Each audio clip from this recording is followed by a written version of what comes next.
What's up, guys? Welcome back to Kinda Funny's The Karate Kid in Review. That's right. We are ranking and reviewing the entire canon of the Karate Kid universe. As always, I'm Tim Gettys, joined by the big dog, Kevin Coelho. This movie, you know? Like, it We- keeps I do going know, for Kevin. so long. I do know. We got the Nitro Rifle, Andy Cortez. I mean, Kevin, it's not a 2.5-hour movie, but it certainly It felt like feels it. like it. Making his return. At one point, I paused and I was like, 30 minutes? How do I have 30 minutes left? Yeah. We have the producer/seducer, Nick Scarpino. What are you going? Seriously, guys, what are you going to do about my hawk? What are you going to do? I'm not going to leave your car until you. Dude, who cares about your fucking hawk? Get out of my car. Get out of my car. Oh, and of course, we have the man that broke a stick in the woods with a karate chop when he was 9, Josh Makuga. Guys, let me tell you something. If you're going to go to high school in Boston, you better be prepared to deal with a paramilitary organization run by Michael Ironside. What the actual fuck, man? So at first, Wait, at was first she I in was like, is college? it a? No, it was a high school. Oh, okay. She was like That's cool. 15. She was basically. I mean, she was went to the not senior prom. 15. But I don't know if she like was a senior or not. But I know like the guy Eric was supposed to be a senior, I guess, because they went to the senior prom. He What I was don't a understand senior is like, at a senior center. The guy was like 50. dude. I mean, yeah, That's that guy's I- at least 45 I years old. know we make these jokes all the time. There's like so many movies that we've done where it's like this person is clearly 38 years old. They're supposed to be a 21-year-old. But this is like the most egregious of all of them, where all of these guys Hands down. just they all look like cops. They're all just like Walter Goggins? They're all 42-year-olds. Like, Yeah, oh fucking my Walter God, Goggins dude. is in it. That's Walter so cool. Goggins looks young. For He like, looks young in it. yeah, Walter Walt Goggins relatively. probably looks like, yeah. Sorry, And Josh. he goes Josh. he goes by Walt in the credits. If you guys notice, he goes by Yeah. Walt Goggins. Yeah. And also, too, is he's had the same hairline since he started acting. It's unbelievable. Which is a severe widow's peak, which would move you towards maybe he's 35 and isn't in high school. And then you have the guy who's the love interest working as like a trained security man in high school. You can't do that. That's illegal. Yeah. I Well, can't He's wait at to least talk about this. 25. God. Guys, we do this every week. You can watch it live on twitch.tv/kindafunnygames, or you can watch it later on youtube.com/kindafunny or roosterteeth.com. If you want to get it as a podcast, just search your favorite podcast service for Kinda Funny Reviews. If you want to get the show ad-free, patreon.com/kindafunny is where you want to be. Today, we are talking about the next Karate Kid, which was the only Karate Kid movie I had seen until very, very recently, because it was Me on too. Disney Channel ad nauseum. I'd never Get seen the this movie. Wait, no, you've This is never my seen Oh, it. no. I'm saying the opposite. This was the Oh. only one I saw. Oh, growing up. this was your intro to the franchise. This was. Yeah. Woo-hoo-hoo. Yeah. Okay. Released on September 9th, 1994. Directed by Christopher Kane, whose previous credits included the Jim Belushi inner city school drama, The Principal, and makes Pretty sense. Boy Western, Young Guns. That do anything for you guys? Young Guns is a great Yeah, movie. Young Guns is amazing. Young Guns 2, not so Young much. Guns. Mm, What? mm. Young Guns Kevin. 2? Oh, Emilio Estevez, right? That's what that. Yeah, right? yeah. Yes. Both Yeah, of them were okay. really Estevez. Yeah.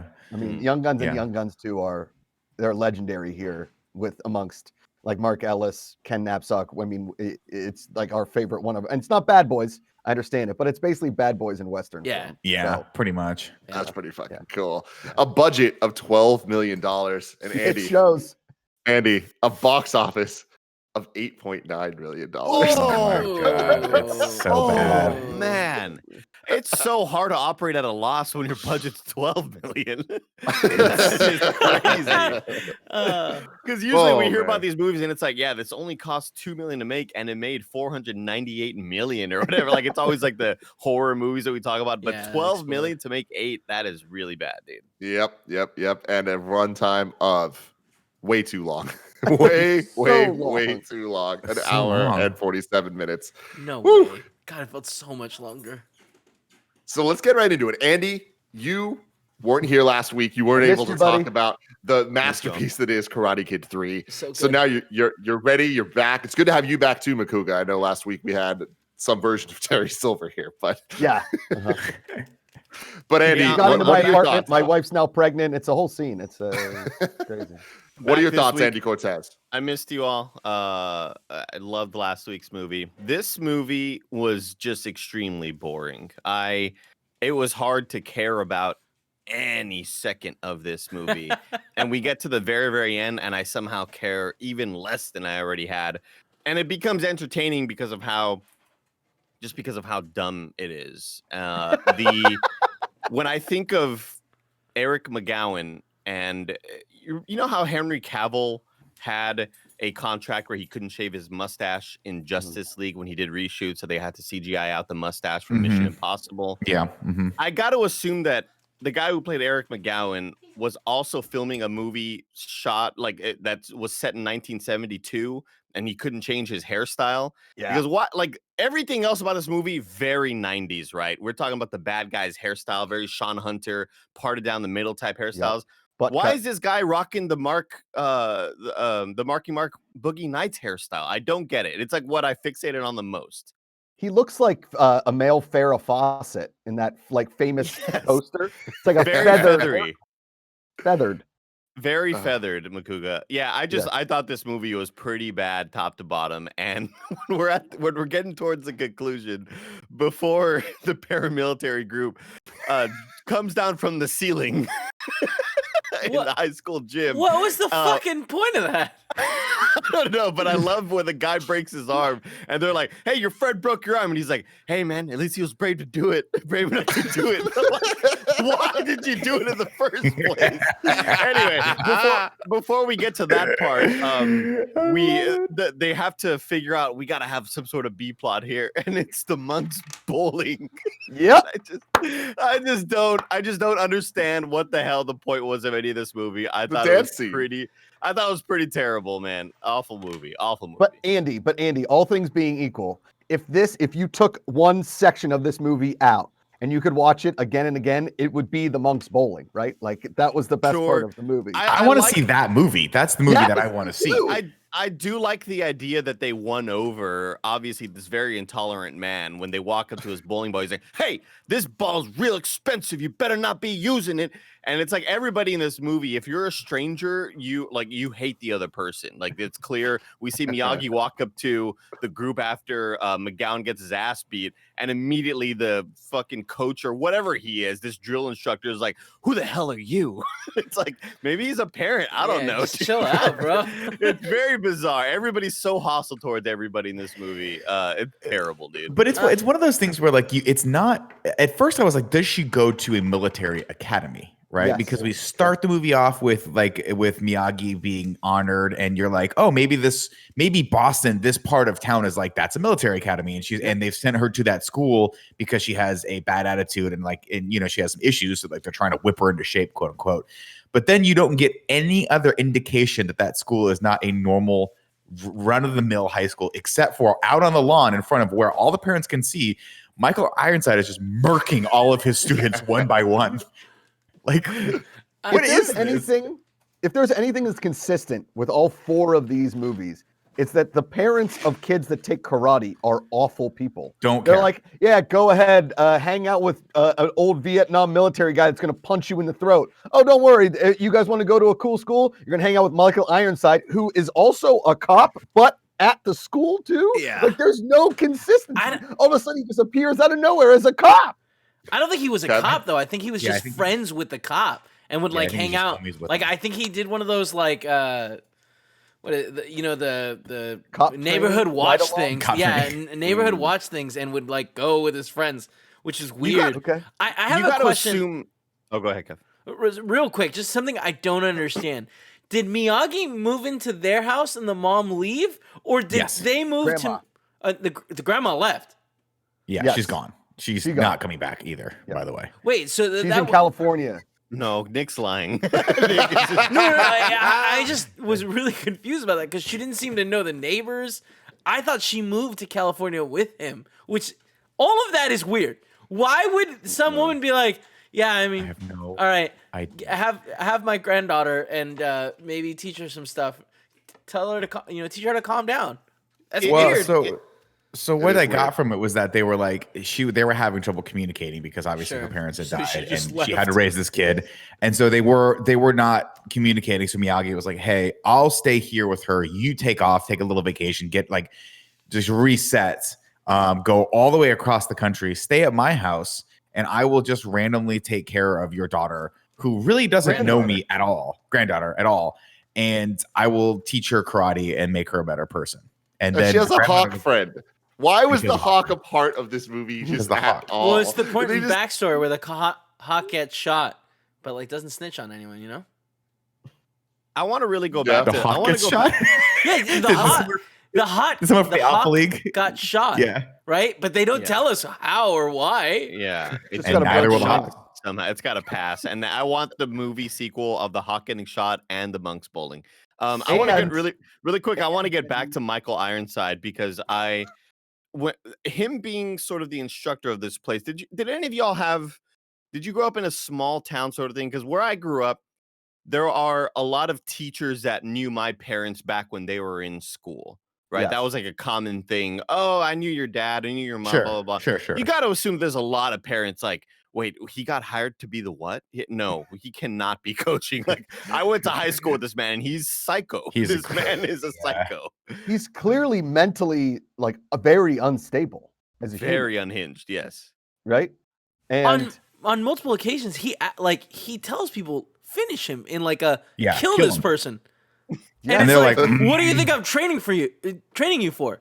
And Now, Kevin, let not me ask you a murder. question. They blew up McGowan's car. Yeah, they have crossed. So that's what's so crazy about this, right? Is obviously the Karate Kid movies get kind of more and more absurd as they go on. it's a good point. But like again, the first Karate Kid was just about bullying, right? It was about, and you kind of understood why Daniel didn't want to tell his mom because he was embarrassed or he thought he should handle it himself. Or it's all those like growing pains of you're a teen and you don't know how to deal with this situation. You don't know that you should go to an adult or a principal and say, hey, this guy's like physically assaulting me. You don't know these things. But in this movie, the very first thing that happens to Hilary Swank, I'm like, you need to go to the principal right now. Right fucking now. That's Go sexual to any assault. teacher right now. This guy just sexually assaulted you. Like, this is not cool at all. No. And then it's like, we'll teach her some karate for a couple days. She'll be fun. No. Get the cops. Get him in but right now. she This guy goes should to be the in jail. cop. She goes to I the know, cop. I She know, goes to the but- principal, and they like turn that whole system on its head by being like, the cops and the principal believe these kids more than they believe her.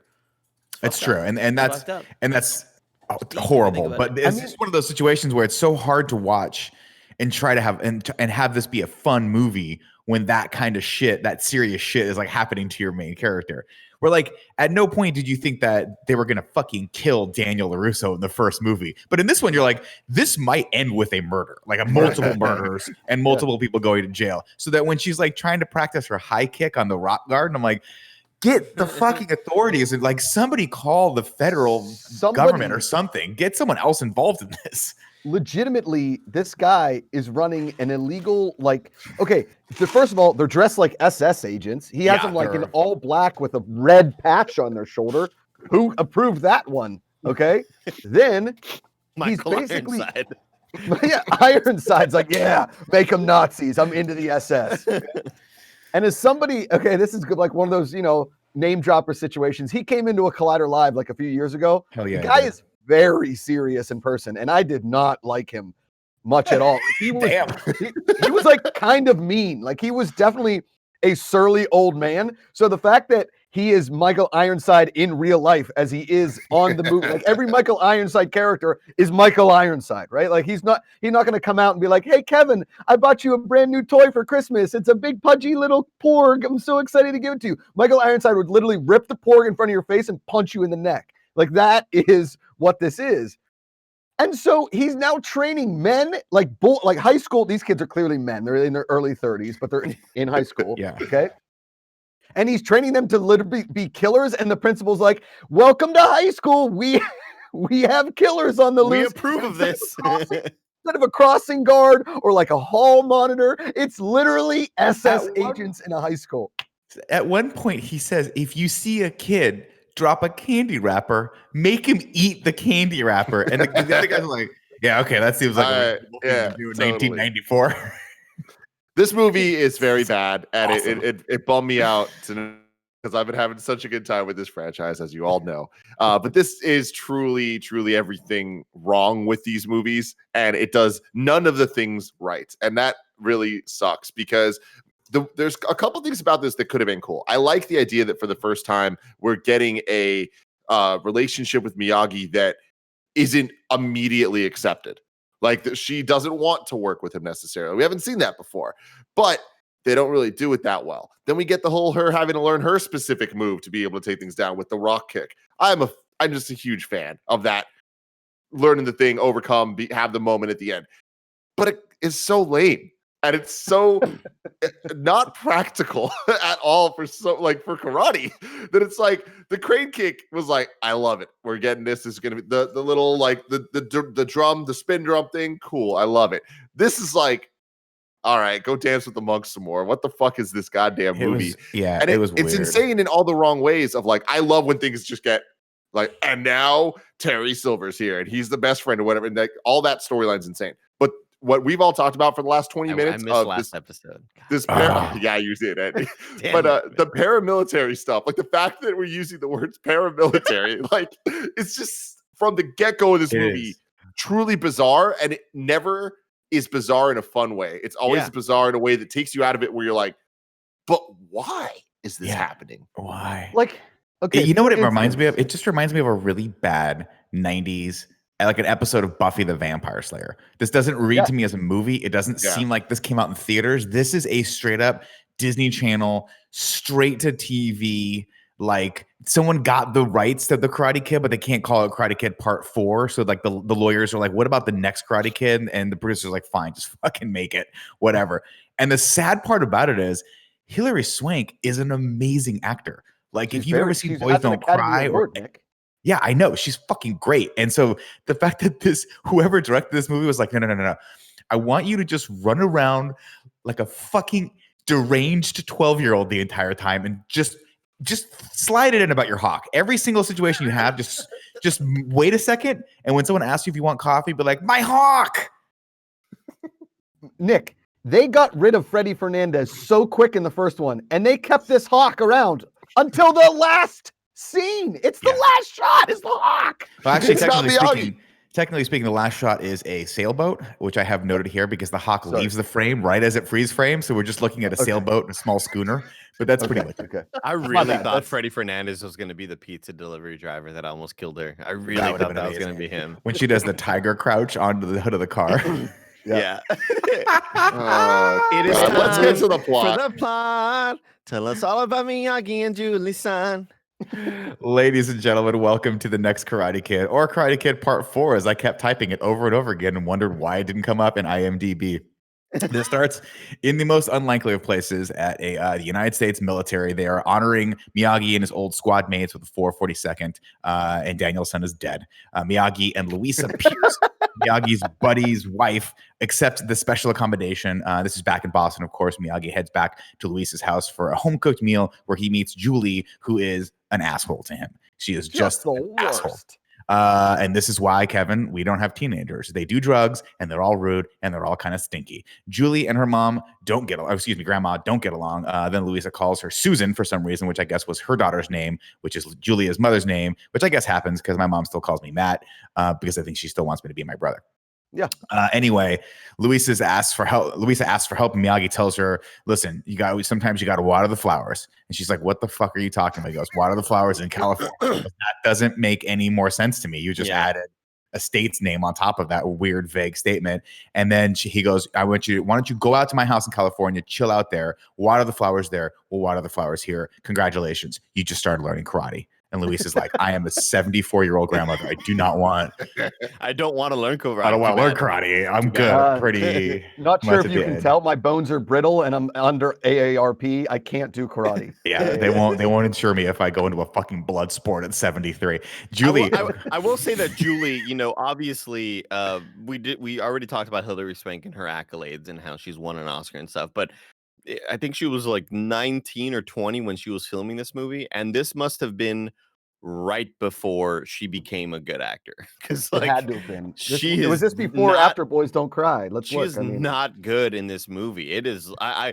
I thought I was under the impression this movie was a lot newer than it really was. I mean, guys, this in 3 years, this movie will be 30 years old. Like that is the most wild thing of all time. This movie was made it came out in 1994. So I was under the impression this movie came out like late 90s ish. And when I saw it was 94, and then when I saw McGowan's hairstyle, I was like, is it 84? Who knows? Like, who knows when this movie was made? Oh, I'm sorry, There's- guys. You know what's Keep what's going with crazy the is that, plot.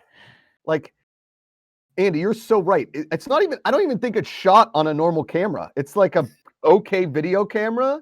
And I'll be honest. At points, I don't know if there was a script. Like, I think they just said, "Hey, you got to yell at your grandma," and she's like, "I got this. I don't need words on a page. I'm Hilary Swank. I say my own lines. I'll be good in 3 years. Yes. And then she forgot what her lines were and just yelled words at her grandma. Yeah. Julie, of course, we catch up with her, and she is breaking into her school to feed her pet hawk, which she has hidden on the roof until its wing heals. Now, why she can't do this during normal school hours when she is there 5 days a week is utterly beyond me, but apparently she likes to just trip silent alarms. And by the way, Kevin, when you have an alarm system, this is a science for Kevin question. Andy, can you please? Science with Kev. When you have an elaborate alarm system at a high school, does it behoove you to display that in the middle of the main hallway so that anyone that's breaking in can see where they've tripped an alarm? Was it in the middle of the hallway? I thought it was in some security room. I don't know. She just ran past it. It was like beep, beep, but it had like every window listed in Yeah. like in the fucking I red light. I like that. Not a bad It's old thing. school, man. It's analog. Unfortunately, the cops show up to spoil the party, so she Wait, throws real quick, a why very doesn't hard- she just have the hawk at her house? At Like, the house. Do you think that's something the mom would be or grandma would be like, a hawk? No. No good. I think that that's an interesting question because the grandmother, who of course has now raised 2 generations of people, might look at that and say, "Huh, she's taking an interest in something, and she's healing this thing, and this is a very positive thing. Let's kill this hawk. Instead, We have to just drive." You know what I mean? Like, of course she would. She'd probably like put it in the back fucking yard. We'll put a cage for it. We'll help you, and then maybe this will lead to you being a vet. A big bird vet, which by the way, if you ever watch that on a lot of money in Discovery big Channel, bird it's vetting. fucking awesome. They gotta like climb trees and get eagles and shit out of trees. It's so cool. Is there really I a wanna big do it. bird vet show? There's I forget what it's called, but it's not called Big Bird Vet, but they basically it's like Thank it follows God. a group of people in like Alaska where like they get a call and she's like, "We got to go, guys," and it's like a fire department and they got to bring the ladder up and then she's got to get like an eagle that's been impaled on a branch off, but then they have to they got to put the little blinder on them first because they're freaking out. They're freaking out. But the second they put the blinder on them, which is just basically like a blindfold, they just get all docile. It's the fucking I love this best. show. It is the best. Anyway, the cops show up and Hilary Swank throws a fucking ginormous flashlight at it and probably just like knocks one of them silly. Thankfully, These are both the cops fucking are laziest cops ever. They're out of shape, man. They got These a guys lot are of me guys are- energy. These Okay, guys real are quick. high school cops, man. They're not trying to fucking. They're retired. These are the sunset years for these cops. As an aside to Nick's point and the question Kevin raised about bringing the hawk home, okay, I'd just like to revisit that real quick in the sense of, okay, everybody, these paramilitary guys, I just looked up the one guy's name, Michael Cavallari. Okay, he was like the main guy who eventually was in a bunch of Sopranos episodes. Okay, so Zero upper lip, by the way. Like, where's zero this guy's upper lip. I mean, Yeah. it nose went straight to his mouth. There was nothing Yeah. in between there. Yeah. So he knows everything that goes on at the school because he's like the head of the super hall monitors, whatever you want to call them. I mean, we never. The funny thing is, Enforcers. we never even got a name for the group. There wasn't. They didn't say like, Yeah. oh, these No, guys. they are had the a cool super- name. Didn't they have a What cool was it? name? Alpha Force. Alpha Yeah. League. Wait, it was Alpha Force is an Fuck, excellent you're right. Alpha League. Alpha League. Okay. Alpha League, yeah. Alpha Still, League, which is, they were like, not "This is bad Alpha setting. Force," and someone else is like, "We're gonna get sued by Marvel. We can't call them Alpha Force." I How mean, about here's the Alpha thing. Alpha Flight, I think, is the sorry, Dude. Alpha Flight's the X-Men movie. Yeah. You're making comparisons to Marvel, and all these dudes look like the missing people with the super soldier serum inside of Yes. them. Like, all of these guys look like they have grown at least like 2 feet tall. Nobody looked like this in high school, dude. Nobody. Nobody. No. Yeah. We had this one Anyway. big fat guy in my high school that had a full beard at like 14, but that was the only old guy in my high school. Anyway, Same was but the real fit quick version of to that. go into that. So Ned, the head of the Nazi hall monitors, right, knows His everything name in the should not school. be Ned. Ned, by the it's way. not. Ned- It shouldn't be. so Ned. the other It should guy's be name like should be Ned because Ned's sort of like the Chainsaw. name of the benign guy, you know? Yeah. Or His name should be Snake. like Hawk, you know. Or Snake. maybe Snake Dennis. and Dennis. Okay. So Snake and Uh, Dennis. this Ned guy knows everything going on at the school, and he waits until like the last scene to kill the hawk or to like kidnap the hawk. He's known it's been there the whole time, but he's not going to do anything about it.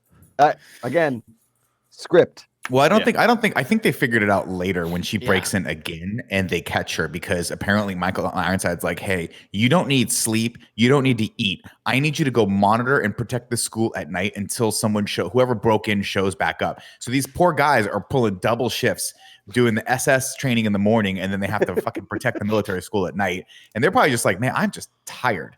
I would love to go back to a normal job at a coffee shop or a Jamba Juice. I digress. Back to the plot. Let's see. Both cops are out of shape, so she gets away. When she gets home, her Mima tells her she's absconding to California and leaving Julie in the hands of Mr. Miyagi, a man she has never met before, and that makes no sense. Miyagi drops Louisa off at the airport and then offers to make Julie a special dinner for her birthday, and she tells him to go fucking sand the floor. Once at school, we meet the new Cobra Kais, now called the Alpha League, a group of really well-groomed dorks who tuck their t-shirts into their jeans. And let me tell you guys, I know this was the look in the 90s. You guys probably don't remember this because you guys were kids and probably like way more fashionable. But if you tucked your shirt into your jeans with like one of those braided belts in the 90s, fuck, you were cool. You were so braided cool. belts. Yeah. The amount of girls that would flock to a human with a tucked in t-shirt in high school. Holy cow. It's so insane. dope. Now, if you tucked it in after the 90s, you were a ginormous dork. Correct. You held on for thank- dear life. Yeah, you got to get out of there. Ned catches up to Julie skipping class and just immediately sexually and physically assaults her. And at this point, I'm like, wow, this guy is just committing crimes here. He needs to be put in jail. Michael Ironside, his character is Colonel Dugan, catches them and takes her to the office where she tells the principal that he's like, she's been smoking. And she's like, I've been fucking smoking. And he's like, the principal's like, I don't believe you. To which, Kevin, any smoker on the planet would have been like, smell me. Yeah. Do I Yeah. smell like That would cigarette have made smoke? a lot of sense. That would have made a lot of Smell sense. my hands. And I know I don't mean that in any way. I just mean like if my hand reeks of cigarettes, then I have been smoking. If not, this dude's a piece of shit. This dude's a piece of shit. I'd like to file a formal complaint. I'm going to own this school. I'm going to get a lawyer. We're going to own this fucking school. Guys, Eric really that's wants. like a class 1 felony. What he did to It's straight up a Julie's felony. son. Yeah. Anyway, then we meet Eric, who really wants to be an Alpha League, and these two have zero chemistry, which makes sense because Eric is a 45-year-old adult. Ned tells Eric that Julie is his, and I'm immediately uncomfortable with all of this. And then Eric watches her go into the bathroom, waits a couple seconds, then goes, "Oh, I wonder where she went," and just walks into the women's bathroom. Who runs this school? Oh my God! I went to high school in the 90s, and if I did this shit, I would have been in serious fucking trouble. Yeah. Also, it's a scene. the guy who plays Eric is the bad guy in the movie Brink. Oh no, not Brink, yes. not Brink. Sorry, Downhill. Airborne. No, Airborne. Airborne. That's right. That's But he right, wasn't the bad guy. is. He wasn't the bad guy. He was just misunderstood, and they're friends at the end, weren't they? No, yeah, he wasn't the bad guy. He was the He was brother, the brother of the girl girl. that Mitchell Goosen fell in love yeah, with. he was That's the right. yeah. I mean, he was like he didn't want Pretty Boy Surfer dating his sister. Right, you know? but then they shake hands at the end, Tales and, old as time. and he goes, "You can bang my sister." When, What a when great we Real were enemy was Blaine. Was Blaine like the guy with the blonde hair and his other Oh buddy? right, that's He right. played on Wayne. another hockey team. Guys, Airborne is an amazing movie. It's like one of my Amazing favorites. movie. It's so much better than the one where they just Stop. say "just keep skating" or whatever. when we were introduced to these two characters, I was like, no, they're like, this is clearly a teacher walking up, right? This is a teacher. Yeah. So anyway, Eric follows her up to the roof where he discovers her secret hawk. Julie threatens him with a bunch of just stupid bullshit. This is kid like the threats, stuff that you're little like, kid threats. just throw this in we'll figure out the scene during the day, and they just never rewrote this because she's like, I'll put sugar in your tank, and I'll start a bad rumor about you, and all. And he's This like, is such a "Are you perfect. 12 years old. Like, This- how old is this character supposed to be? This is a perfect moment that, like, Andy's totally right. There was no script. Everyone is just like, all right, Hillary, just insult him. Like, figure out some things that would get him motivated. Okay, go ahead. Don't worry, Hawk's gonna we'll bite cut some you. of them out. We'll cut some of them out. And then they did. Right, they kept them all in, and the editor was like, "Was I supposed to cut this stuff?" Anyway, Colonel Dugan is very intense. He orders Alpha League to make kids eat candy wrappers, and then beats the shit out of all of his students in plain sight right on the front lawn. Dugan assaults Eric, and Miyagi steps in, telling Dugan about a bull in his village growing up, and the whole village ate the bull, and then completely confounds Dugan. Dugan's like, "Wait a minute. Who's the bull in this situation? What is this? Who ate the bull?" And the guy's like, "We ate the bull." And he's like, "Am I the bull? What, Miyagi? You're getting a little far out there with your lessons here, buddy." Anyway, we get the point. Julie yet again badgers Eric to find out if he's going to rat her out about Angel, but Eric just wants to show her his car. And then he goes, "Hey, let's hang out. Let's go Dope car. Let's go over to the train yard where I am a part-time security guard." And then he goes, "I want to show you something really special to me. I want to show you the best view in the city." And then he takes her 15 feet up onto a train and goes, "Doesn't the world look different from up here?" She goes, "No, it doesn't look any different than it did 15 feet below. Yeah. This is not a skyscraper. We're not in we're not at the fucking top of the Sears Tower like Ferris Bueller did and they look down. That's a different view. This is a train yard where we're all going to get tetanus." What Eric doesn't mention is that he actually bought that car brand new off the assembly line because he's 10 years older than actually where that car was made. Yeah, this is back when he was working in Detroit in the 1960s. Correct. Correct. Yeah. Anyway, we get a little backstory about Eric here. His dad walked out on them 6 years ago, so he had to get a job to help his family. Then he joined Alpha League so he can get into the Air Force Academy and become a fighter pilot. And at this point, I'm like, wait a minute. Now there's too many plots. Well, no, because Josh, this is what I thought. Fighter pilots, Air Force. Dugan has the ability to get people into the Air Force fighter program. Michael Ironside played Jester in Top Gun. Is this movie tied to Top Gun? Shared universe, Nicholas. Shared universe, Tim. You think Fast and Furious is cool with Hobbs and Shaw? Wait until fucking Tom Cruise shows up and learns karate from Mr. Miyagi.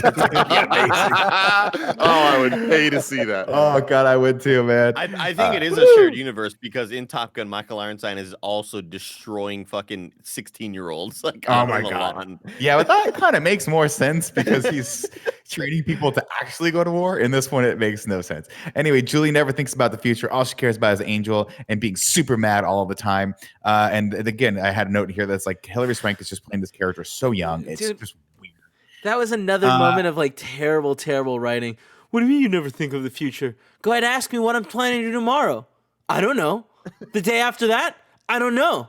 What about in 2 minutes? I just want to make sure my hawk's okay. Here's what I'm gonna say. Here's what I'm gonna say to you guys. Thanks, Kevin. When I was in high school, I didn't think about the future either. I just thought about where my next cigarette was gonna come from or what burrito I was gonna get next. That's what high school kids are for. In fact, I bet if Kevin Spencer's in college, isn't he? I bet if you reached out to him, you're like, "What's your plan for the day?" He goes, "I don't fucking know," because kids don't have plans. Nobody's trying to fucking climb train yards and raise hawks and figure out how to become a naval fighter pilot. It doesn't make any sense. Also, there weren't like really any other people in the school. Like I didn't see anybody else at the school but the paramilitary organization and Hilary Swank. That was it. Well, they only had $8 million. There were like a For $9 bunch of million, like you get some 12-year-olds extras. walking around. Yeah. Like everyone that wasn't them was like the appropriate age or a little too young to be in high school. Later that day, Miyagi walks in on her changing, gets really embarrassed. He used to barge in on Daniel's son changing all the time. Never seemed to bother either of those people because boys will be boys. Miyagi I don't know. Did you ask Daniel? Maybe he was like, fucking, how about a lock on my door, bro? Hey, old it's man. cool that we're friends, but like, I do need some privacy every once in a while. You gotta fucking... That was fucking weird. And I just like the way that they talk about Daniel in this movie is just so He's dead. Flippant. Right? It's like he might as well be fucking dead. We don't know what happened to Daniel, but it wasn't good. Maybe the bonsai tree shop went south. Maybe he's out in California running that bonsai. Well, that's what I'm saying. It's like Daniel's son couldn't join because he was knee deep in receipts from all the bonsai trees they sold. Yeah, it's true. Yeah, that does make sense. They're crushing out there. I just love though that there's this whole like it must have been a long time where Miyagi wasn't with Daniel, and it's like, what happened? What? Yeah. How did Miyagi get here? I mean, at this point, Daniel's got to be in his mid-20s, right? So we assume that he's just a full-blown man, and Miyagi can do whatever he wants because he's cashing in all those bonsai checks. Right. But I mean, I don't know. Karate Kid 3 was 89, right? So this is 5 years later. So Yeah, And Daniel he was supposed to be starting college, so he would be technically 23, 24. 23. Yeah, 24. 23. Yeah, that's enough. I mean, when I was 23 years old, my parents didn't give a shit where I was either. So it worked out pretty Why well. would it suddenly switch to like accurate timing? Like the first 3 Karate Kid movies take place over a span of 1 year. Wait, you're right. It is Karate Kid 3 technically takes place in 1985. That's true. Yeah. So I mean, but we don't know. We That's don't good have. math, I I'm don't have- happy we're Good doing math. this show to get to the bottom of the real question. When they first Yes. introduced Miyagi, though, well, not when they first introduced him, rather, but when he, I guess, drops off grandma at the airport and they're driving back, and Miyagi's like, "Hey, I'm going to be taking care of you," blah blah blah. Very reminiscent of Yoda in these scenes, where when we're first introduced to Yoda, he's just kind of kooky and weird. And I had the same sort of vibe here from Miyagi when they're in the car, and he's like, "What do you want? What do you want for dinner? It's your birthday or what?" I forgot what the It's her birthday. celebration. Yeah, it's Yeah. her birthday or whatever. So he's like, "What dinner do you want? Do you want sashimi? Do you want this and that?" And he's just kind of this kooky old man, like Yeah, but laughing and like, "I'm But crazy." it wasn't her birthday. Her birthday No. was No, in a the couple birthday was weeks. in the- Yeah. Weeks In the later. Monastery. Right. I mean, I just think on he was- Friday. He was just trying I to be think he was nice. just trying to be nice. Really? Yeah, he This- was I trying to can't- start a conversation. How did this woman come to the mental terms of being like, all right, fuck this kid. I can't stand him anymore. Well, sure, I'm sick of Miyagi's it. cool. I- Miyagi's cool. so- He'll take care of her. I have to imagine that she knew Miyagi very well because Miyagi was best friends with her husband. So I have to imagine it would be like how close we all are, and I would feel, like if we were having issues, like sometimes you send your kid to like a your brother or an uncle, whatever, just to kind of like get him out of the environment. That didn't bother me so much. What bothered me was her being like, I'm just gonna peace the fuck out and not worry about anything that's happening with my teenage granddaughter who's having rage issues, and I'm not sure why. And it turns out those rage issues are because she's being bullied and like abused in school Assaulted. and needs someone to come help her out of this. That's kind of weird. Anyway, let's go back to him teaching her karate. Miyagi wants to, let's see, he brings home all of her homework, but Julie once again's like, I don't give a shit about anything. And then Miyagi says, ambition without knowledge is like a boat on dry land. And she's like, I don't like boats. I like hawks. And she leaves. Miyagi wants to That's teach her exactly what something. she said. Yeah, but then she like insults his English, and then she almost gets hit by a pizza delivery guy, but she jumps onto the hood of a car like a psychopath. And just like hisses at the guy. He's like, Jesus Christ, what the fuck is happening? I love how unnecessary the guy's like, oh my God, I need this job.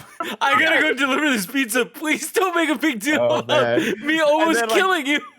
And then they're back in the house, and you still hear, "I'm sorry, don't do this. I'm sorry." Are you guys sure? It's okay? Are you sure? It's so weird. But And I then love they that get that's back into. the- Oh, go ahead, Josh. No, I was just gonna say that's her jumping onto the car is the literal inciting incident of the whole movie. It's like, and whoa, she knows karate. She knows karate. I love this conversation that's about to happen because again, Miyagi's like, "Hey, where'd you learn how to do that?" And she's He like, says, no." where did you learn tiger position? Yeah. Yeah, Jump She's in. like, you jumped in when you almost got hit by a car, and she's like, "I don't know what you're talking about," but then she eventually sort of, says, "Yes, my dad did teach me karate," and you got to assume that Miyagi, like, when he saw that, was like, "Fuck, we're about to do karate right now." Yeah, Like, we're gonna it's do been a karate. while. Yeah, I'm we're gonna back. do karate. I'm 'Cause back, Not baby. only Yeah, did he exactly. say, "Fuck, we're about to do karate," he the next morning he went, got his towels. He's like, wax on, wax off. Oh, Yeah, she's hell gonna clean the shit out of these cars. She's And then gonna- she was like, "Nah, I've already kind of done that training." And he was like, "Okay, all right, yeah, let's just skip that part. Go babysit." Never mind, no karate. Oh no. Oh. They have a scene here, of course, where she says like her parents died, and that's why she's angry because everyone like leaves her and she feels alone, all that stuff. And then Miyagi tells her that her parents' true legacy is the karate that he taught her father and his father taught her, and that's her true legacy. And she's like, you know what? I would actually prefer my parents' true legacy be there in my life still. And then they stared at each other awkwardly for a couple beats, and then she was like, I'm never going to let you teach me karate, and then left. That scene didn't happen. Anyway, and then she has a question for him where she's confused by all this, and he says answers are only important when you ask the right question. And she's like, God damn, are you fucking confoundingly confusing, sir. I'm going to go somewhere else. Julie plays loud rock music and hangs her stockings from the ceilings. At least I think those are stockings. I'm not quite sure. They could have been dried salami. I didn't really pay attention too close to this part in the movie. Julie wants to do karate in case Dugan's guys, she changed her mind real quick. And she says, I want to do karate in case Dugan's guys try to hassle me. And at this point, I'd be like, what do you mean this group of guys are hassling you? And I would have been like, let's sit down with maybe like a therapist. Examine this. Start examining this a little bit. What do you mean by this group of jacked out, steroided fucking dudes are bothering you? At this point, he had gone to pick her up already at school and saw the paratroopers. So he understood, like, oh, these are the people you want to defend yourself from. Right. Yeah. Miyagi offers to teach her a lesson for 2 math papers and 1 history paper, and she agrees. He tells her to wax the car. She tells him to go fucking pound sand again. She's like, I'm gonna go to the mall. And then she goes, you know what? I really do want to go to the mall. Can I? But I need some money. He's like, well, that's cool because I lined up a babysitter job for you. And at this point, I was like, oh, cool. He's going to give her all these balls. And then she's going to secretly learn how to like deflect the balls because he trained these kids in karate too. And he's got this whole little group. And then the kids and Hillary Swank are going to go against the Alpha League and fuck them up. No, they just shoot Nerf balls at each other. And there's like no point to the scene whatsoever. Nick, you didn't think that. You didn't think that. Dude, I legitimately thought there was some setup with it. Like, why did he bring more things? He's like, hey, you look like you're having a hard time. This is gonna make them Let's worse. weaponize them. Well, I thought it was going to play into the karate training to some degree, but it turns out it was just a wacky montage. The kids that were shooting like the Nerf guns and stuff, there was maybe only one scene of where one of them smiled, but for the most part, these kids they're gonna grow up and be in the paramilitary group. Like their parents had also died, but they didn't find a hawk. So they were going through this war shit. Right. Yeah. Miyagi's like, can I get a hawk? Another hawk. I need another hawk. Like, I'll tell you, if you don't have a hawk, I'll take an eagle. Whatever you can. Falcon. Julie sneaks out that night to feed her hawk, and the Alpha League once again attack her. So she breaks the fire alarm and jets. When she tries to tell the cops what happened, Dugan shows up and he basically hauls her in and he's like, she's a bad egg. Let's see. And the cops are like, yeah, you know what? You seem like a really level-headed guy who deserves all of our trust. Especially in the policing of our community. So whatever you say goes. Don't worry about actually urging kids to murder one another. No big deal. This scene is so scary. They did like really the Jurassic Park thing. They did the Jurassic Park Velociraptor thing in the kitchen where he's walking around like, where you at, Julie? Yeah. I just want to talk. And he like throws the fucking chair. Like this guy is going to run into a lot of crime in the future. Yeah. So, I mean, like what, like he unstable. It seemed like he was trying to rape her, and that's like right. Yeah. Like that was the end goal of catching. Like it's very scary. It's not good. Yeah, no, it's really bad. Like yeah, you don't have to be this extreme all the time. And then when he grabs her and he's like on the staircase and she's trying to hit the fire alarm, he's got her by like the back of the thigh. Yeah, very scary stuff. So the next morning, Miyagi goes to pick her up from the slammer, and she tells him about her pet hawk, Angel. I'm sorry, that night. The next morning, Julie asks Eric to help feed her hawk while she and Miyagi head out of town because at this point she has been suspended. And when he goes, "What did you get suspended for?" She's like, "Don't worry about it." I'd have been like, I got suspended because that group of guys that you're hanging out with tried to fucking like murder me, basically. So maybe don't hang out with those guys anymore. Does it seem like not enough sort of chemistry has been grown here between her and McGowan? Because suddenly he's like, "Are you gonna miss me? I want to miss you." And it's like, where is this coming from? Yeah. Like I'm not on a train one. Yeah, I feel like we missed 2 weeks of them dating every day. Yeah, Kevin, I agree. I like to imagine they did, but also it's just one of those things where it's like, man, like I'd have been like, I don't know if we're quite there yet for me to feed your hawk. Like that's a pretty big commitment. I think like I didn't start feeding my wife's hawk until like 3 years into our relationship. And I could see. I don't know what that means. I don't know what that means. No, Danielle would not ever have a Nick, hawk. You bring up a solid point. Hawks are like very dangerous animals. Those things will literally rip your face off. He's like, it's not like, hey, can you feed my Shih Tzu puppy? No, it's, hey, can you feed this extremely wild animal bird that's been known to literally pick up small animals and tear them to shreds? He's like, I got you. I'm in a paramilitary group. I can do whatever. I'm also 60, so I've been around the block a few times. I got a lot of experience. If I had a crush on a girl and she was like, "Can you? I'm leaving out of town. I have a python. Can you come feed it?" Like, no, absolutely not. I'm not gonna do that. I've done a lot of dumb things. Python will be fine.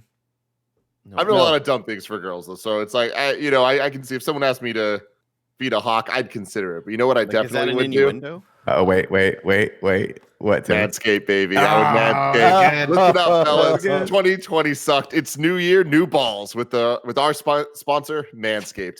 Manscaped is the best in men's below the waist grooming, offering precision engineered tools for your family jewels and helping 2 million men all over the world get rid of hair on their balls. If you let yourself go in 2020 while in quarantine, Manscaped is here for you to reboot, stay clean and shaved in 2021. Come out of quarantine with clean balls thanks to the Lawnmower 3.0. This waterproof and skin-safe trimmer will reduce nicks to your two best friends, and we all know we need to reduce the nicks in our lives. Manscaped even threw in their shed travel bag to keep all your goodies stored comfortably. I used Manscaped yesterday, so I am looking pretty slick down there, guys. I'm sure you're all thrilled about that. You can get 20% off and free shipping at manscaped.com/morning. Your balls will thank you. A guy with hairy balls is like the year 2020. Don't be that guy. Go to manscaped.com/morning for 20% off and free shipping. Back to the show. Oh, Eric agrees to take her Julie's hawk. And Hiro Miyagi sucks. Out of town. Miyagi, once they get to a random filling station on the outskirts, apparently, like, by the way, Boston, major metropolitan city, but the second you go outside, you just get redneck podunk hicks who are super racist and just want to assault people because they stop it. This guy loses his shit over his dog, like, So being fast. calm. Like, hey, you calm down my dog. Now he sucks. It's just like, Yeah. all right. Okay. So Miyagi then proceeds to beat their asses because they threaten Julie. And again, physically assault her too. One of the guys puts his hands on her. This is one of those things where I'm like, again, we're doing a lot of a lot of phone calls to the police should be happening here. And I get that. In Dugan's case, I guess there's a backstory where you could be like, okay, look, maybe they fought in the war together and the sheriff's like his buddy, so he's not going to prosecute or anything. But we're out of that jurisdiction now. At some point, we've driven 2 hours outside of that German state. There's got to be another cop someplace that doesn't know who this Dugan guy is. Anyway, he beats their asses. And then she goes, wow, you really fucking kicked ass back there. And he's like, yeah, I know. And not really. And she's like, no, you really did. And he's like, he says something profound here that I forgot to write down. So we'll just keep going. Something Anyway. like, Did you notice fighting how, is like water. You never know what you're going to get or whatever. Yeah. Nailed it. But did you also notice how weird the editing of that scene was? It was like, all right, it's the director's there, and he's like, all right, and we're in the car, and it's right after the fight and action. And Hilary Swank is like, you really did it back there. They're not even near the gas station anymore. They're in a completely different area. She's still looking behind, like, hey, back there, you really did it. He's like, where? In the farm? No. Oh, that's what he said. So he said, I forget, at one point, I don't know if it was here or not, but he had the most profound thing Mr. Miyagi's ever said. He said, you should avoid fighting at all costs, but if you have to fight, win. And I'm like, Really, really fucking cool line. that's fucking cool as shit. That's so then they head to a random Buddhist temple, I assume, where Miyagi meditates all morning, and Julie runs around screaming for him like she's 10 years old. Miyagi teaches Julie how to jump kick in the Zen rock garden. And the entire time here, I'm thinking, surely the destruction of this beautiful sands pattern is going to play into her karate training at some point, but she just runs amok in this sand garden and never has any consequences. Of course, then he does this. That's where he does. Drops some more knowledge on her. Says like, "Hey, you'll know when to fight when you fully respect yourself and others." And then she gets hit in the rear with a sandbag, and he's like, "You got to learn to mind your surroundings, young Bruce Wayne." At dinner, Julie tries to kill a cockroach, but one of the monks saves it. Of course, all life for the monks like this is precious. Julie did not know that. Of course, she's never seen 7 years in Tibet like I have. That's a Brad Pitt slapper. Did anybody think that the monk was going to eat the cockroach? I thought he was going to, for a second. Did anyone? Oh no! Did anyone ever think that oh, I'm having dinner with a bunch of people. Here's what I'm going to do. There's a giant cockroach right there. I'm going to take off my shoe and kill it in the middle of the table. No reasonable human being would do this. Get swanked, man. And Get also, swanked. she went total swank on that one. But also, she's saving this hawk, right? She's supposed to respect all animals, all life. She's like, no, I'm going to murder this thing with a high top. I mean, it's a cockroach, right? If I see a roach, it's dead.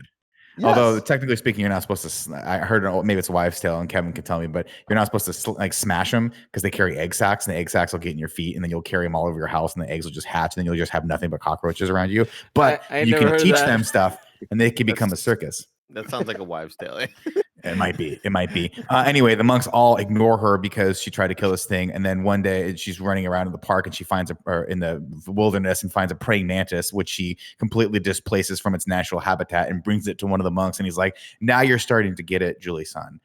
Take the animals from where they are, risk killing them and bring them to me. We love you. Miyagi gives Julie a headband so she can learn how to use all of her senses. And it works until because he blindfolds her. But she completely loses focus and gets sandbagged yet again. I did skip the small part here where Eric just completely quits Alpha League because he gets a call from his mom. And he's like, I got to go. My mom's calling. And Dugan's like, you're not dismissed yet. And he's like, I don't care. My mom's calling. And he's like, you're not dismissed. So like, you can't just leave. And then he's like, well, then I quit. And then he goes up and answers the phone. And it's not his mom at all. It's Julie. And he's like, hey, Julie. And she goes, hey, how about I get you into trouble? And he goes, well, I just lost my entire future because I answered this phone. But whatever. Again, another situation where a script could have been used there. It would have been nice. Hey, I'm not sure if you know, but your entire plot line is you want to be a fighter pilot, and that's the only reason you're in Alpha League. So you might be a little upset that Julie prank called you in order to make sure you were feeding her live beast hawk that may or may not have ripped your face off. Yeah, what this needed was a moment where he needed to be all in with Alpha League, and Julie needed to be like the one thing that made him realize that thing was not a good environment for him to be in, right? Mm-hmm. He needed to sort of be a little bit more like, these are my friends and I'm conflicted about this. But from the get-go, you're like, this guy fucking hates this. He's just waiting for the thinnest of excuses to quit this bullshit because it's yeah. Oh, my mom called? Fuck you, I'm out, guys. Later, I don't need this. Hey, by the way, don't you live with your mom? Don't you see your mom every fucking day? Aren't you taking care of your mom? Like you could have even thrown a line in there. It's like, my mom has cancer. And they would have been like, oh, okay, then run to the phone. Right. To the phone. It's an emergency. But instead it's like his mom is calling, he forgot his lunch money. What they needed was Hilary Swank, and because of the teachings of Mr. Miyagi, show Eric the better way to live his life. And then he needed to have a moment where he's like, fuck you guys, I'm not doing this anymore. And it needed to be like a bigger thing. We get that sort of later, but he's already quit at this point. So it's like, it's not as impactful. So I just looked it up. It's actually Alpha Elite. Alpha Elite. Oh, thank you. I must have heard Elite and just said League. So I apologize. Sorry about that, guys. We're going to call him the League from now on. What they really needed was this teacher who goes out to tell Dugan and McGowan, hey, McGowan, your mother's on the phone. What they really needed her to do is be like, to see how Dugan treated this kid and be like, you fucking leave this class, you're out. Like, you're fucking out, you know?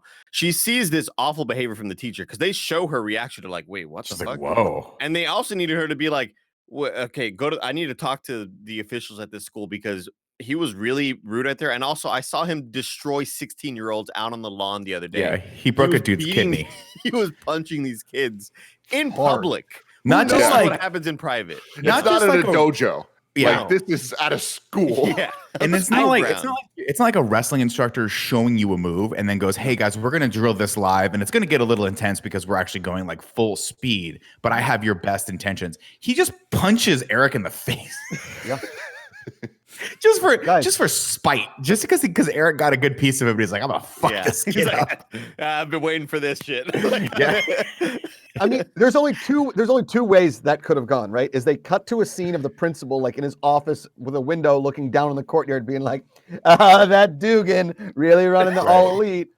Or you have Terry Silver now in the school going, man, he got that Eric guy. Man, I love this guy. He's perfect. He's perfect. Yeah, I like to believe that it's that somewhere out there in the world of Karate Kid, Terry Silva is still bitter and still plotting against Mr. Miyagi and Danielson. Yeah. Now Julie and Eric, who Eric now runs a very successful car dealership. So, that's LaRusso. Sorry. Anyway, let's move on.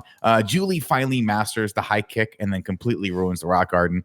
Then we get a montage in which Julie trains under the world's saddest waterfall and then demolishes a sandbag. Later that night, when she's finished with her 3-day training of karate, the monks throw Julie a birthday party, so that the head monk can shoot an arrow at Mr. Miyagi, which he catches centimeters away from his heart, and then gives the arrow to Julie as a present.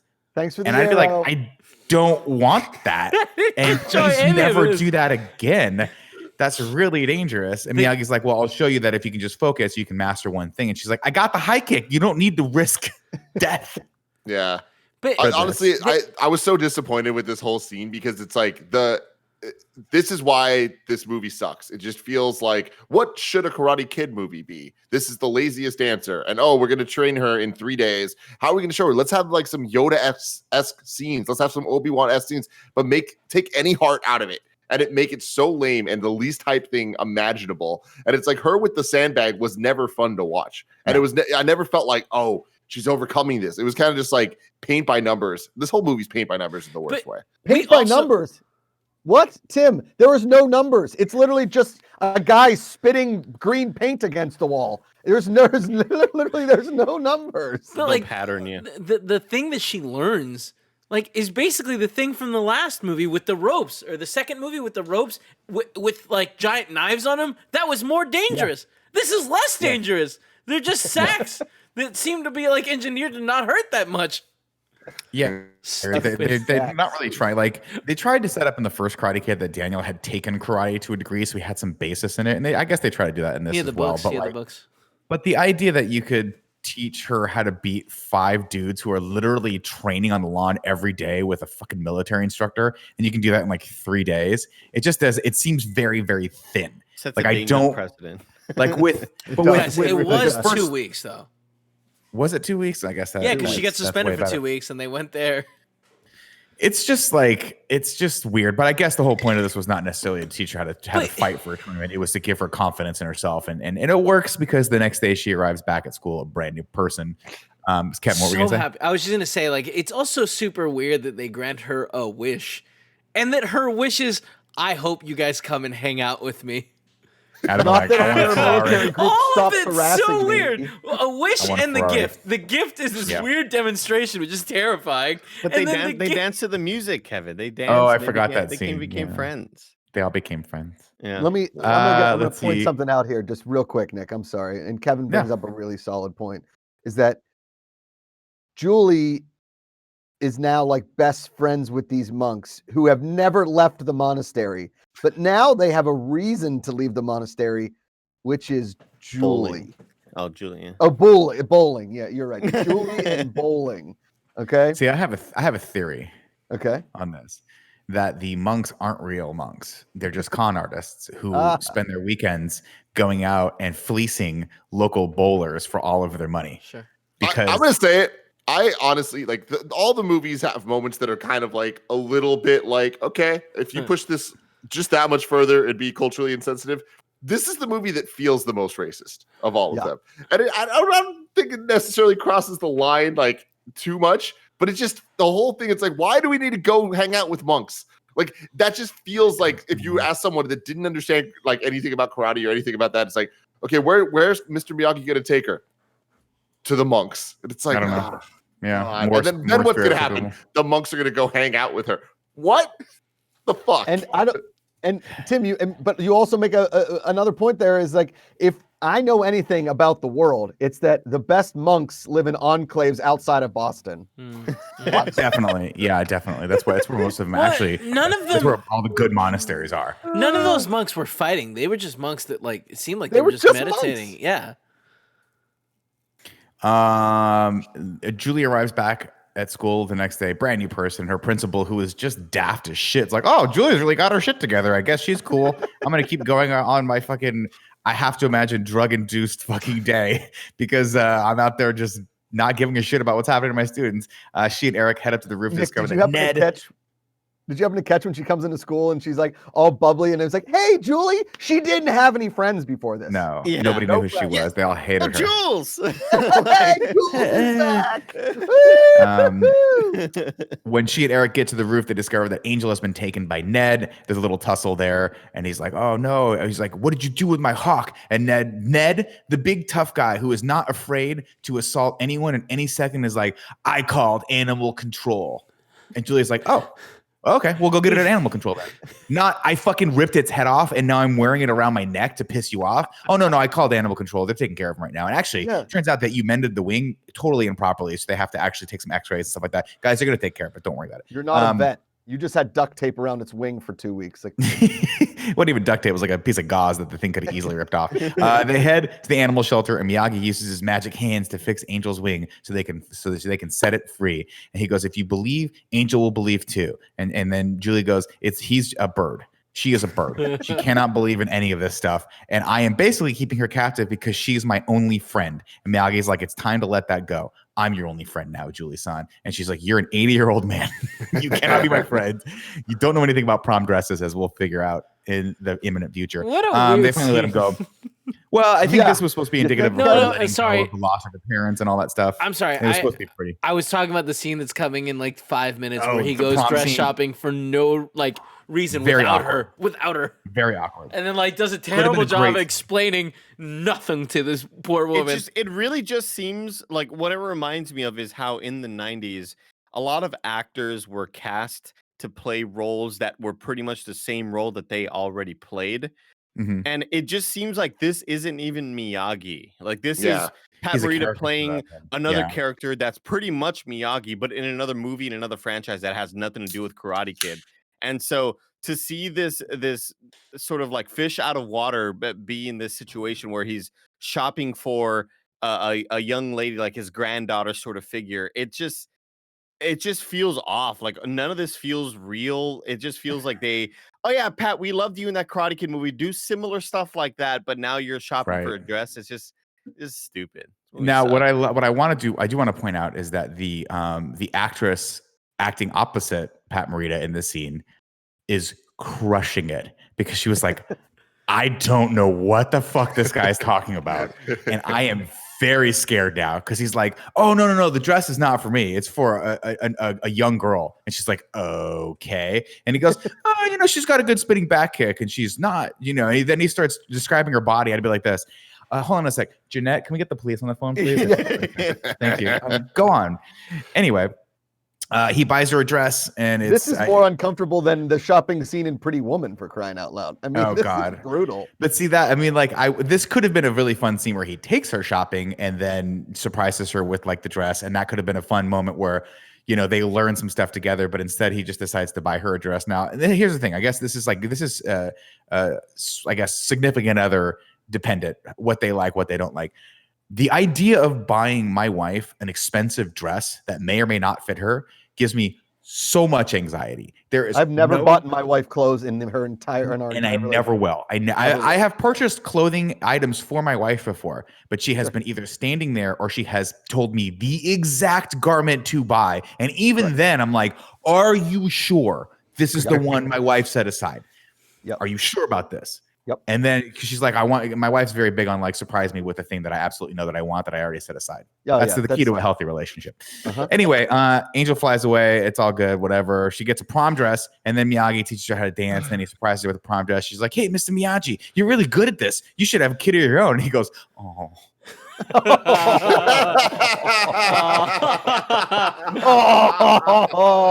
Burn. We just kind of gloss past that where she's like, "You'd be a really good father." And he was like, "Oh, fuck." Peter McAllister, the father.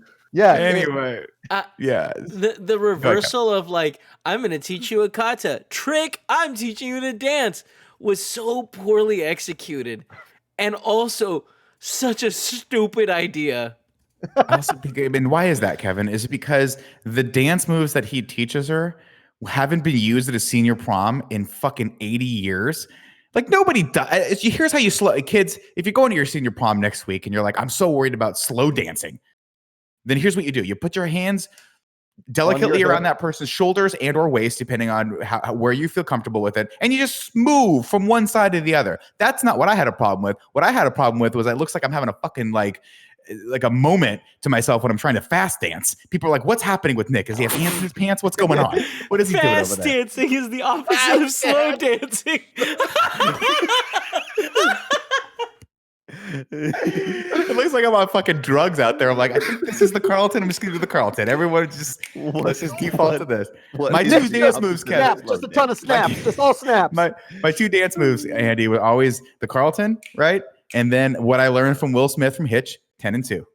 Just keep them here. Keep him here. I thought you were going to do the Men in Black thing. Oh, no, that's Backstreet Boys. No. That's Backstreet Boys, Andy. Yeah. That's your dance.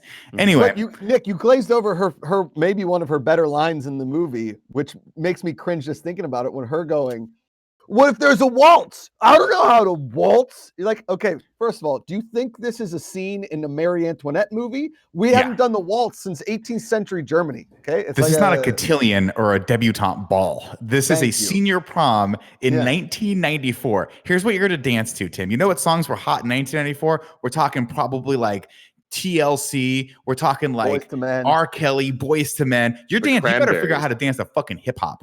You know what I mean? Cranberries. The Cranberries definitely huge in my senior prom. Yeah.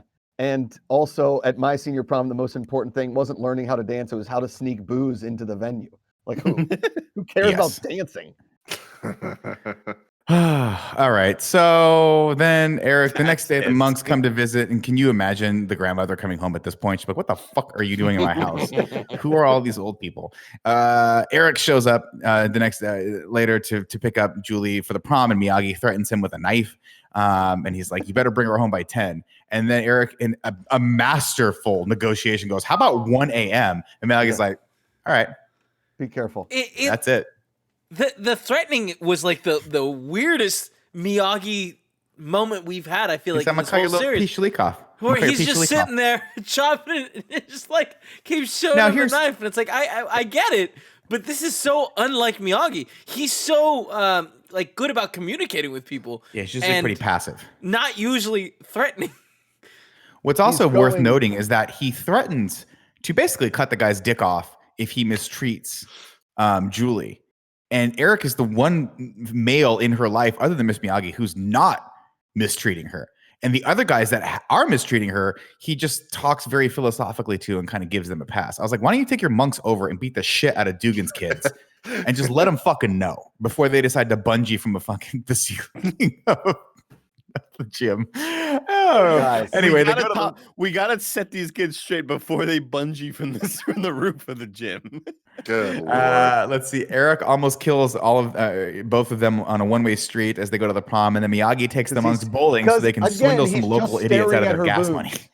What's that? He's staring at her boobs. That's why he gets in the wreck. He's like, it's uncomfortable. And how did he get on a one-way street that's like 5 lanes wide? When did he make the turn? I don't know. You think she would have noticed before? Maybe she was staring at his boobs. Everyone has a great time at the prom except the guy who accidentally blows his shoulder out as the Alpha League decide to bungee jump from the ceiling.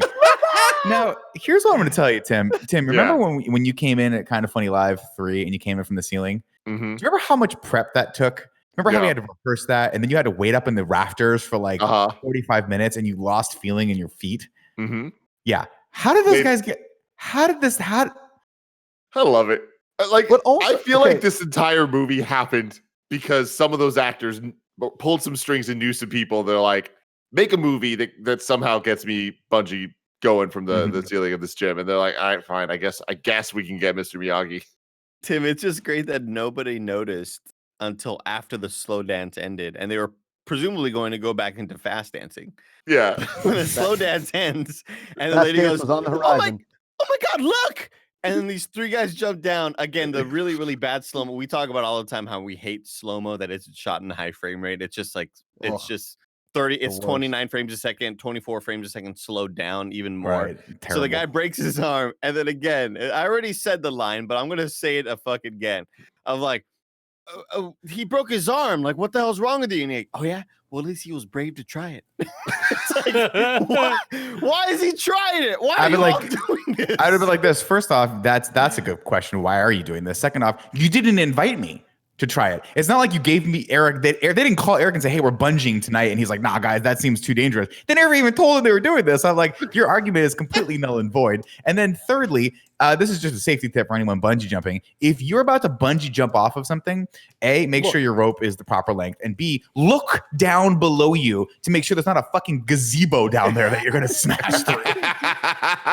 You literally had all of the time to measure where you were going to jump from. Yeah. And you were like, I'm not going to hit that gazebo. It's the only thing in the gym that I could hit, but I'm not going to hit it. Don't worry about it. We also have to talk about the reasoning for why they even did it. Thank because you, it Andy. seems like at this point, Kevin, that they don't even it's not until they're landed and then they're pissed off and they go their separate ways that guy with the no upper lip, 28-year-old, been doing steroids his whole life.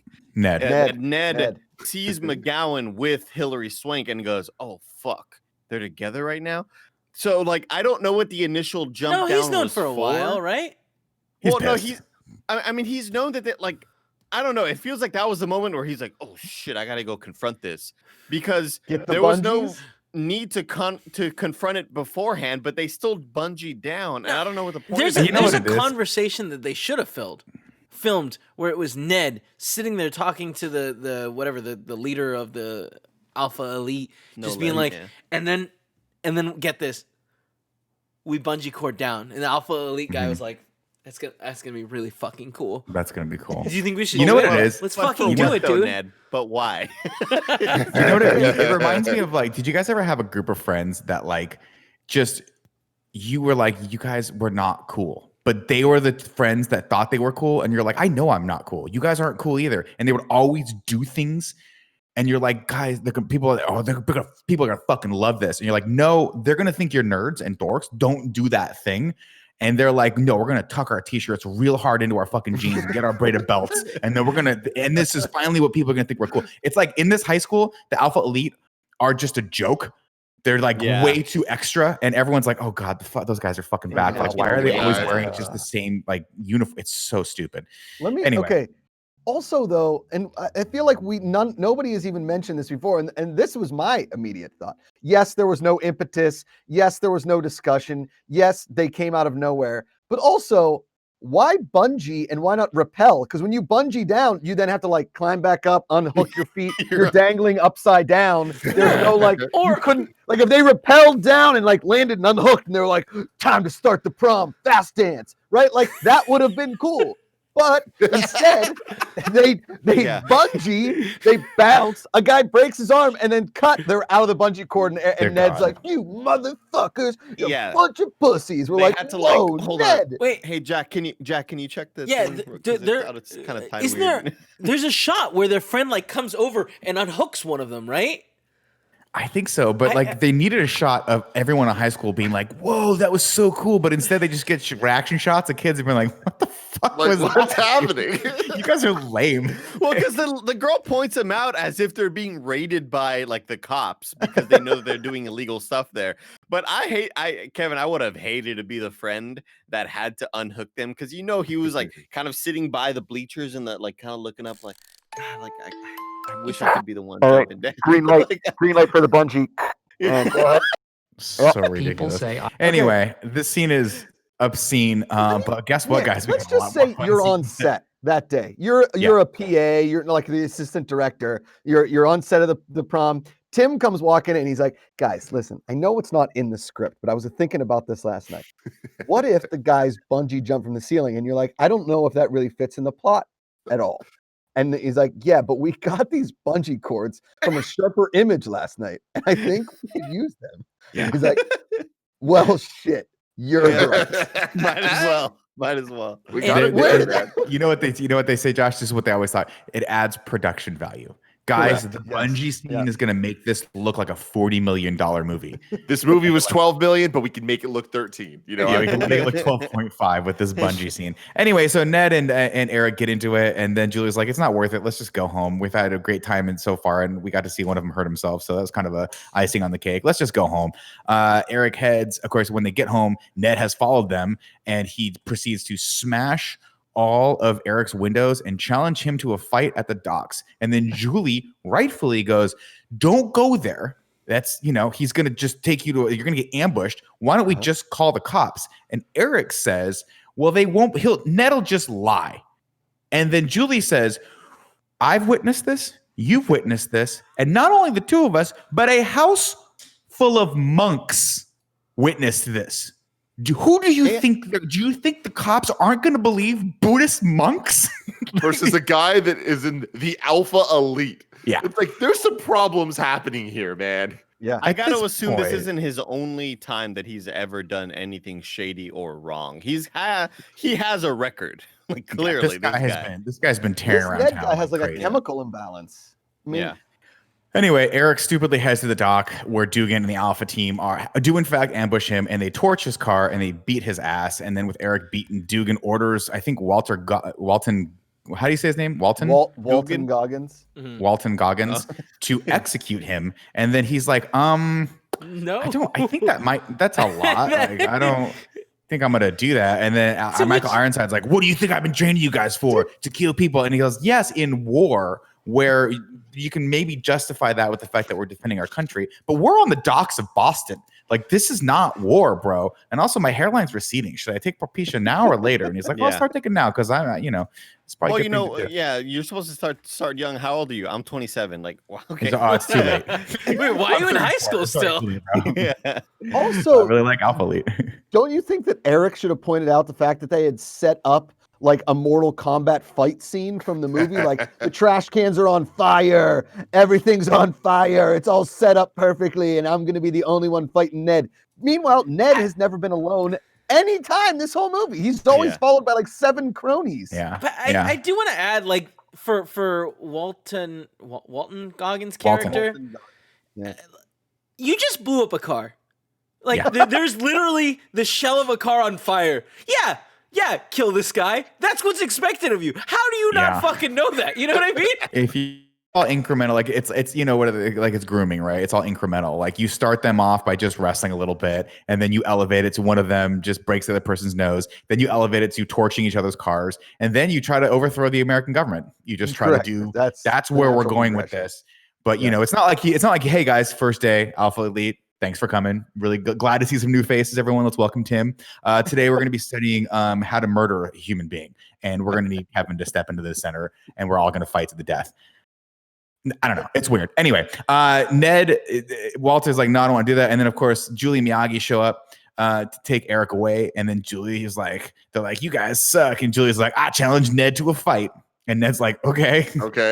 And then Ned gets super cocky, and Julie sweeps his leg and then drops him like a sack of potatoes. And then Ned's like, oh shit, I got to step up my game. So as a last resort, he throws mud into her eyes. But little does he know, she's been training for this all her life, Tim. And by all her life, I mean for one day in the past 2 weeks. She's been training blindfolded. Why? So of course she focuses herself with a kata and then wheel kicks his fucking face. It was brutal. Jump spinning kick, which is like cool. Back kick. So first off, don't show kick in slow motion to make it even more obvious that the hit didn't connect. But I hate all of this to sort of mirror what's his face from Karate Kid 1, Johnny that Lawrence. guy, Johnny Lawrence, to mirror his emotions to being like, wait, Sensei, you want me to? Because obviously we got Dugan being like, take her out forever, like, and end it now, kill everyone. And suddenly he's like, oh, okay, and they try to make him look scared, and like suddenly he's this scared child now. You can't pull that off again, because this guy has been like, I guess Johnny Lawrence was pretty relentless the whole time as well, but you can't just try to make us feel sympathetic for the bad guy in this one moment. Yeah, I felt that same thing too, where they're like, man, this is too far. I'm like, you're all going to jail. Sorry, there's no sympathy for you. Also, my other big pet peeve of this movie, and it's kind of a pet peeve of all the movies, is that they get people who actually know how to do a lot of these things, like who have karate training or martial arts training, and they surround the main characters with them. And then when the main characters start doing the choreography, you're like, oh, that person just learned this move like 2 weeks ago.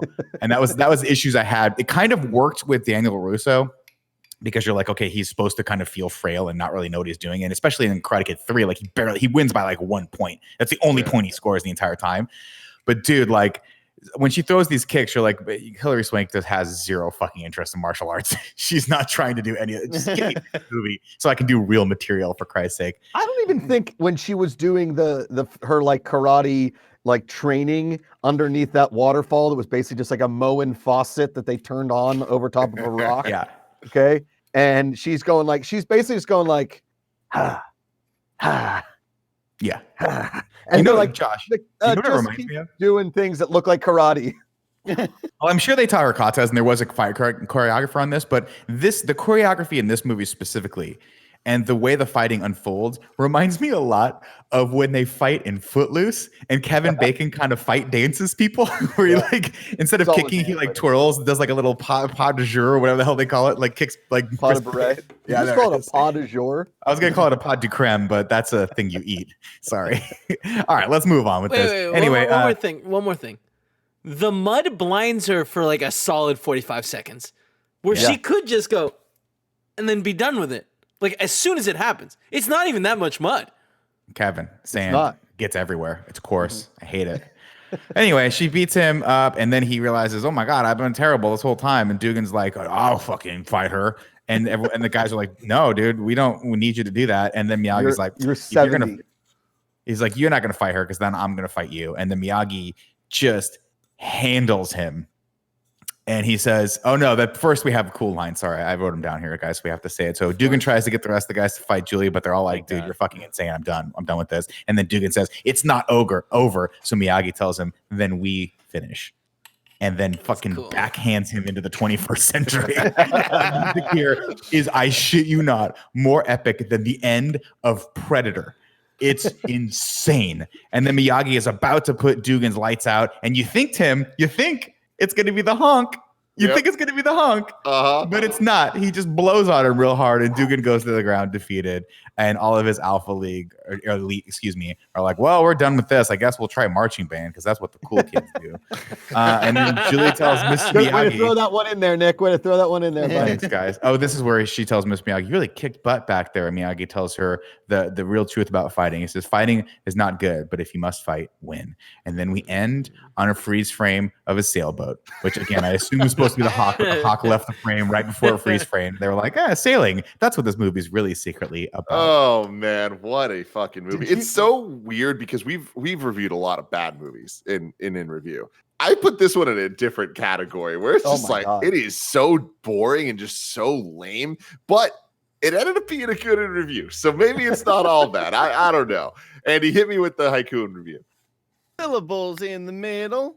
You'll need 5 for the first and last line. If you're not poetic, no need to fret it. Haikus don't need to rhyme. Haiku in review. Haiku in review. Everybody full stop.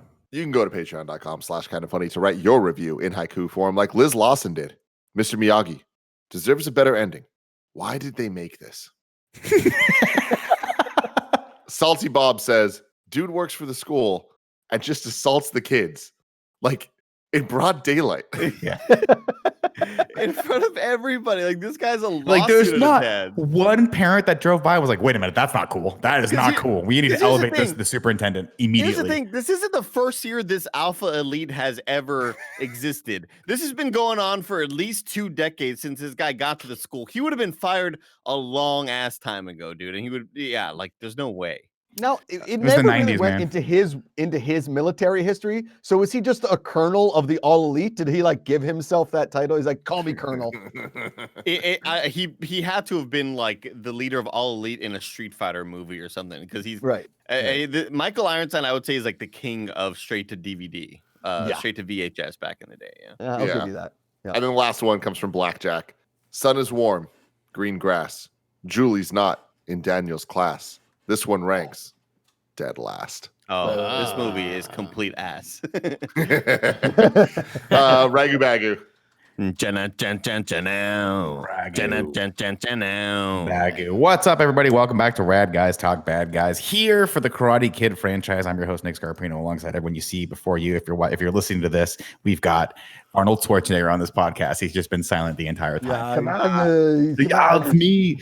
Number 1, we have Terry Silva, Kreese, and Mike Barnes from Karate Kid Part 3. And number 2, we have Johnny and Kreese from the original Karate Kid. And number 3, we have Chosen and Sato from Karate Kid Part 2. Where do we want to put Dugan and Ned? First off, fuck yeah, you all gave him number 1. The last movie that rules. Yeah, we did. Bro, come on. Yeah, we did. Well, I'm gonna say they fucking is Andy, the guy's a billionaire who takes 90 days off of his schedule running his multi-billion-dollar empire that fucking hides toxic waste to exact revenge against the high school kid and a retired man.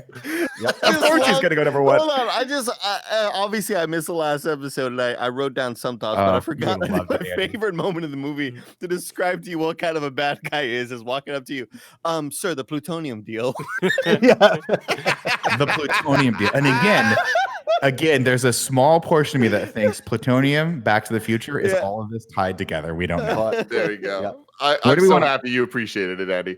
Honestly, this goes last. It's gotta And go last, right? yeah. I Okay. can kind of see an argument for potentially putting it above Chosen and Sato just because of how No. ridiculous the Alpha Elite is. Like, when you really break down like the fact that this is a paramilitary thing, it's like, what the fuck? But they don't do anything interesting at Yeah. all. There's no fun moments with them. So Well, that- Wait, hold on. There was what we the needed to jumping. make this movie. Well, we needed to make this movie as fun and as dumb as part 3 or part 2, and have it be on the level of, like Nick always talks about, good movie, good bad movie, bad movie. You know, we needed this movie to be in the middle. Mhm. We needed her to not go to this monastery. Like, she needed to interact with the bad guys more, so we could see them be more and more ridiculous, so that we could laugh at it. But they just didn't have a whole lot of interaction, and so this serious nature of their back and forth, it just feels more like it doesn't make sense and it's bad, as opposed to like, this is funny because it doesn't make sense. Yeah, right. It just, absolutely. Like in Karate Kid Part 3, you could tell the producers were like, we know. We know. We get it. Okay. We know we've done the heartfelt Karate Kid. We've done the fish out of water. Let's go explore a different culture Karate Kid. And it's more about, Pat Morita and Mr. Miyagi's character. What if we made the bad guy in this so ridiculous that even as we're filming it, we just keep laughing? Wouldn't that be fun? Like, Josh, let's do 30 days of filming and just make the most absurd bad guy ever. Yes. In this one, they were like, I'm so tired and I've had way too much cocaine. How do we just get this fucking movie done? Okay, what about a guy? What if he has a metal hand? Yeah, put the metal hand. Fuck it. Let's have a metal hand. How about that? No, guys, we don't have the budget for metal hand. We got these bungee jump. We got these bungee cords from Sharper Image that Josh gave us. Let's use those. Anyway, this is dead last. Let's move on. Yeah, let's Absolutely rank. dead Now it's time to rank the movies. Currently, the rankings are number 1, The Karate Kid. Number 2, The Karate Kid Part 3. Number 3, The Karate Kid Part 2. And number 4, I presume, The Next Karate Kid. Do we all agree? Yeah. I would like to argue. for Let's all try to argue this for number 1. Let's just go around and spend 30 seconds and see if you guys can find anything redeemable with this movie to put it at number 1. Andy, starting with you. The kids with the guns, with the Nerf guns. They look like A they lot had of a good time. a lot of development there. A lot of character development there. Josh McCouga, to you. Why is this movie number 1? I said it at the beginning. I'll say it again. Monk's Bowling really ties this whole movie together. Monk's Bowling. Kevin. Oh, there's a hawk that doesn't die. There it is. It got you. Tim Gettys, why is this movie number 1? It's the dance scene, man. Like the dance scene. I want you guys to know, like I said earlier, that for 30 years of my life, the only Karate Kid movie I had seen was this one. And when people would bring up Karate Kid to me, the thing that comes to mind first is Monk's dancing. So for 30 years, that was Karate Kid to me. So I hope that's the reason. Sorry. For me, you guys are crazy. This is definitely number 4. Oh, okay. Okay. It's funny. It's I funny. sandbagged You got you there. I us. sandbagged you guys. Yeah. You got There it. we go. There we go. This isn't just a bad Karate Kid movie. This is like an epically bad movie. Movie. It's Yeah. weird. It's Yeah. weirdly bad. Because like Karate Kid Part 3, you're like, yeah, you're dead right, Andy. Like it's a bad movie, but it's entertaining to the point where like this is so absurd. Yeah. But I'm in this. This one's just like this is one of those movies that does the cardinal sin where I kept pausing, going, how much fucking longer is this? How much longer can I listen to Julie complain about her hawk and these one-dimensional characters just take up screen real estate? Let's just move on. Again, this movie was just extremely boring, and even the final fight scene, just your movie can be really, really bad, but you have to nail that and nail the hype, and I think it's easy to do that because Part 3, terrible, dumb, bad movie, but even at the very end, during that, I guess not at the very, very end, but before they go train Daniel, and Pat, and then he's like, "Can you finally train me, Mr. Miyagi?" And he's like, "Yes, Daniel-san, I will." I'm like, "Holy fuck, they're gonna do it!" And then training montage, and the movie ends, and Daniel sounds like they're all happy, and he's like about to hug him. He's about to bow. He's like, screw it. And they hug anyway. Like, I still had happy tears, even though that whole fight scene was terrible. Yeah. This whole final fight just absolutely sucks shit. It was just really, really bad. Yeah, part of me was hoping that one of the barrels next to him blew up and just killed them all. Yeah. You know, What a great ending you know that would what? have been. You know what we haven't even said this whole time is the movie just starts and this kid is already picking on Julie. Yeah. There's not even like a motivation for it. Like, how long has this been going on? Yeah. Like, has she been living in this hell of all elite guys just harassing her for being her? Well, it seems like he had a crush on her, but he hates her. Like, I don't know. It's just terrible. I think Ned movie. secretly hates himself, but Yeah. that's a Clearly. movie for another day. Clearly. Well, I'm very happy that we got through this because now we get to move on to Cobra motherfucking Kai. I cannot wait for you motherfuckers to watch this shit. So here's the deal for in review for the rest of the year. We got Tenet coming up this Thursday that we're going to be doing for Nolan in review. Then we are going to be off for 2 weeks until we come back in the new year, where we will be doing Wonder Woman 1984, and then the Thursday episode, I think it might be Friday, I'm not sure, around there, first week of January, we're going to do one episode that is Cobra Kai seasons 1 and 2. So you guys have the 2 weeks off to watch the whole seasons 1 and 2. It's not that much content. It's about 4 hours a season-ish. And then we're going to talk about it. Very exciting stuff. And then that following Monday, we're doing Karate Kid season 3 because it comes out that Friday. Very Cobra Kai exciting. season 3. So excited. Yeah, Cobra Kai season 3. We got you. Get hyped, motherfuckers. Let's go. They made it Stop. and they called it Cobra Kai. It's so cool. Yeah, So cool. it's They didn't so call it Tim. They didn't call it the Karate Kid. Nope. Which is, by the way, a name and has probably I would say a little bit better name recognition than Cobra Kai, but not much. Cobra Kai is pretty. People know what that is. Cobra Kai's They decided rad as a name. they called it fucking Cobra Kai. That is so dope. I'm Andy, excited. Andy, where's your hype levels for Cobra Kai right now?